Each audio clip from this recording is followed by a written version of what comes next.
মেহমান আসবে তাদের জন্য বড় একটা মোরগ কিনেছি। আর মোরগটাই যে নিয়ে আসলাম অনেক বড় ওজন, অনেক ওজন হয়েছে। আমি তো নিয়ে আসতেই পারতেছিলাম না, এত ভার। অবশেষে পা বেঁধে নিয়ে আইছি। হঠাৎ যদি ছুটে যেত আমি তো আর ধরে আনতে পারতাম না। আর মোরগটা দেখে এত পছন্দ হয়েছে, অনেকক্ষণ আমি আমার আত্মার সাথে জানের সাথে লাগিয়ে রাখছিলাম। এত ভালো লাগছে আমার।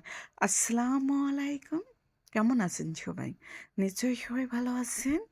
আলহামদুলিল্লাহ, আমিও আপনাদের দোয়ায় অনেক, অনেক ভালো আছি। এটি সকালে ঘুম থেকে উঠেই কিন্তু আমি এই যে মোরগ কিনে রাখছিলাম কয়েকদিন আগে, সেটা নিয়ে আসছিলাম না মেহমানদের জন্য। মেহমানরা কিছুদিন পর আসবে তো এইজন্য নিয়ে আসছি। নিয়ে আসিনি, কিন্তু যাদের বাড়ি রাখছি তারা বলতেছে যে নিয়ে যাও, আর রাখতে পারতেছি না। আমি মোরগ কিনবো, মুরগি তুলবো, তো এইজন্য তোমাদেরটা তোমরা নিয়ে যাও। তো এই যে নিতে যাচ্ছি, আর এই যে মাঠের মধ্যে দিয়ে দেখেন মানুষের জ্ঞান বিবেক কিচ্ছু নেই। সে ব্যক্তি খেসারির মাঠ দিয়ে খেত দিয়ে যেতে দিবে না, কাঁটা দিয়ে ঘিরে রাখছে, তারপরও মানুষ এর মধ্যে দিয়ে রাস্তা বানিয়ে ফেলছে। তারপর কী করবো, আমি ওর মধ্যে দিয়ে আসলাম। আর এখানে এসে দেখি অল্প জায়গার মধ্যে একজন দেখি যে সবজি বাগান করেছে, শাক সবজি লাগাইছে। অনেক সুন্দর লাগলো দেখতে। তারপরে এই যে মোরগ ২ টা বড় মোরগ, ২ টা লাল, লাল বড় মোরগ। আমি সবার বড়টাই নিয়েছি। আরেকটা ছোট আছে, ও হয়তোবা বিক্রি করবে কি সঠিক জানি না। কিন্তু আমার এই মোরগটার ওজন হয়েছে ৫ কেজিরও উপরে। হয়তোবা ক্যামেরায় ছোট দেখা যাচ্ছে, কিন্তু অনেক বড়। তারপরে এই যে নিয়ে চলে আসলাম, ওজন দিয়ে নিয়ে আসলাম। নিয়ে আসার পরে যে আমি তো নিয়ে আসতেই পারতেছিলাম না।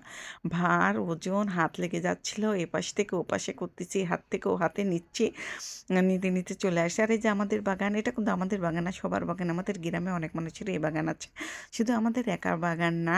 আর এই যে বাড়িতে চলে আসলাম, এসে আম্মা বলতেছে যে পায়ের দড়িটা খুলে দিয়ে দেখো তো, ছেড়ে দাও তো, কত বড় দেখা যাচ্ছে। অনেক বড়। হয়তোবা ক্যামেরাতে ছোট দেখা যাচ্ছে, কিন্তু ছোট না, অনেক বড়। ছেড়ে দিলাম, ঝিম মেরে একটু দাঁড়িয়ে আছে, অনেকক্ষণ বেঁধে নিয়ে আইছি তো, এইজন্য। আর মোরগটা আমার কাছে এত ভালো লাগছে, লাল টকটকা মোরগ আমার কাছে সেই ভালো লাগছে, সেই পছন্দ হয়েছে। তারপর আমি তো ধরতে পারতেছিলাম না, ওকে একটু কোলে নেওয়ার জন্য অনেকক্ষণ চেষ্টা করতেছি, একটু কোলে নেই, জানের সঙ্গে লাগাই। অবশেষে আমাকে মানে আমি ধরতেই পারলাম না, উঠে যা ধরে নিয়ে আসলাম। নিয়ে এসে যে অনেকক্ষণ আমার জানের সাথে লাগালাম, আর অনেক মানে আদর করতেছি।